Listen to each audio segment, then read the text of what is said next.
Bismillahirrahmanirrahim. Assalamu alaikum students. Welcome to the online classes from Trends High School, and I am the science teacher of class 5th. How are you students? I hope you all are fine. Today my topic is classification of living things.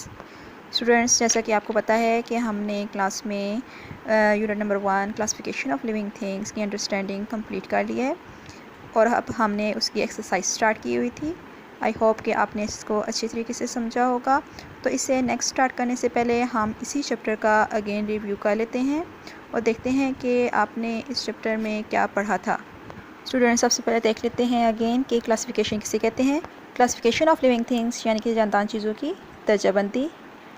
चीज़ों को groups या बहुत से groups में तकसीम करने को classification कहते हैं सिमिलरिटीज़ की बेस पर।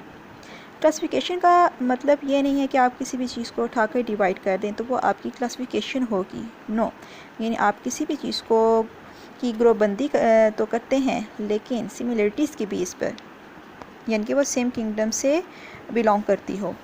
तो क्लासिफिकेशन क्या है? यानी हमारे अराउंड बहुत से लिविंग थिंग्स हैं जिनमें प्लांट्स भी हैं, एनिमल्स भी हैं और एनिमल्स भी 1 मिलियन की तादाद में मौजूद हैं और इसी तरह प्लांट्स की भी बेशुमार तादाद है। तो हम सब चीज़ों को एक साथ रख कर नहीं पढ़ सकते यहाँ पर, इसलिए हम क्लासिफिकेशन करते हैं यानी दर्जाबंदी।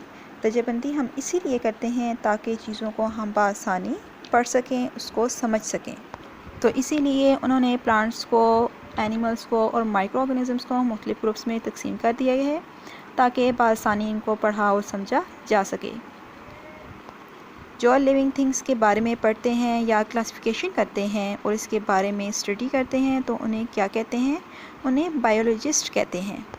अब आपकी बुक में यहाँ पे एक और वर्ड आया है साइंटिस्ट, यानी कि साइंटिस्ट कौन होते हैं? वो बायोलॉजिस्ट की तरह ही होते हैं लेकिन वो लिविंग थिंग्स के बारे में नहीं स्टडी करते बल्कि वो नए नए सवालात दरियाफ्त करते हैं और इन पर रिसर्च करने के बाद इनके जवाब देते हैं।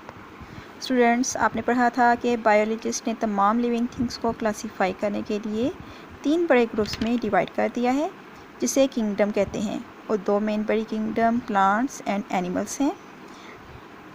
स्टूडेंट्स, हमने पढ़ा था कि दुनिया में हम तमाम चीज़ों को 3 ग्रुप्स में बांट सकते हैं। कुछ चीज़ें जो ज़िंदा हैं, कुछ ऐसी भी हैं जो कभी थीं और कुछ ऐसी भी हैं जो कभी लिविंग नहीं थीं। तो साइंटिस्ट ने हर किंगडम को स्मॉल ग्रुप्स में डिवाइड कर दिया है जिनके कुछ सेम फीचर्स होते हैं जो हमें साइंस के बारे में स्टडी करने में हेल्पफुल होते हैं। हमारे पास पहला ग्रुप है वाइरसेस का। वाइरसेस बहुत छोटे पार्टिकल्स होते हैं जो लिविंग और नॉन लिविंग दोनों की खसूसियात को शो करते हैं। वाइरसेस केमिकल से मिलकर बने होते हैं जो आपकी बॉडी में पाए जाते हैं। कुछ साइंटिस्ट का कहना है कि वाइरसेस अब जिंदा नहीं हैं, ये सिर्फ एनिमल्स और प्लांट्स और बैक्टीरिया के अंदर सर्वाइव कर सकते हैं और बहुत से वायरसेस पौधों और जानवरों के लिए हार्मफुल भी होते हैं जो इन्हें बीमार कर देते हैं। स्टूडेंट्स, वायरसेस बहुत सी बीमारियों की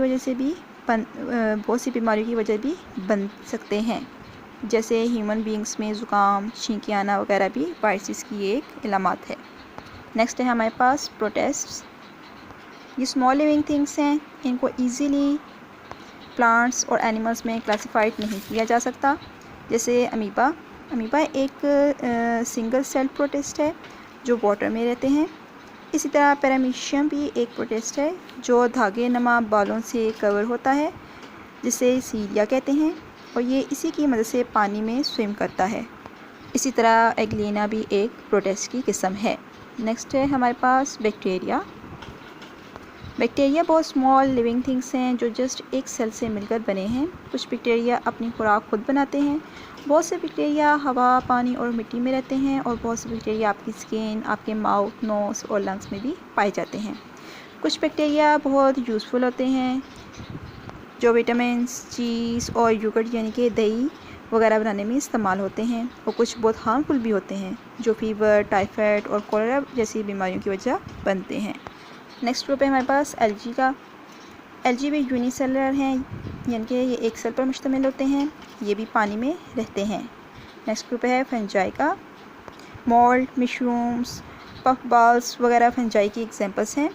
फंजाई ग्रीन मैटर्स यानी कि क्लोरोफिल पर मुश्तमिल नहीं होता, इसलिए ये अपनी खुराक खुद नहीं बना सकते। फंजाई डार्क यानी अंधेरे और डम्प प्लेसेस में ग्रो करते हैं। सम फंजाई पैरासाइट्स होते हैं, यानी इसका मतलब ये है कि वो अपना फूड दूसरे लिविंग प्लांट्स और एनिमल्स से हासिल करते हैं, यानी खुद नहीं बना सकते। और कुछ स्किन की बीमारियाँ इसी फंजाई की वजह से होती हैं। नेक्स्ट है mosses and liverworts. Mostly mosses shady places में ग्रो करते हैं। ये छोटे फ्लावरलेस ग्रीन प्लांट्स होते हैं। इनके ऊपर और स्टेम्स लीव्स भी होते हैं। टाइनी हेयर्स यानी कि छोटी छोटी लंबी टहनियाँ मॉस के ग्राउंड के ऊपर भी आते हैं, जैसे कि आपको डायग्राम में शो है। मॉसेस के हर ब्रांच के लीव्स के ऊपर टाइनी कैप्सूल्स होते हैं, जिनके अंदर स्पोर्स होते हैं जो एक न्यू मॉस प्लांट बनाते हैं। नेक्स्ट है फर्न्स। फर्न्स प्लांट्स होते हैं जो शेडी प्लेसेस में ग्रो करते हैं।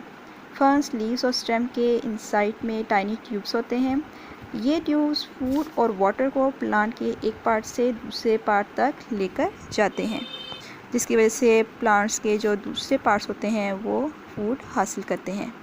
तो स्टूडेंट्स, आज हमने unit number 1 half again revise कर लिया है। आई होप कि आपको अगेन समझ आ गई होगी।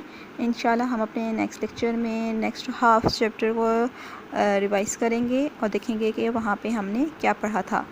तब तक के लिए अपना बहुत ख्याल रखिएगा। अल्लाह हाफिज़।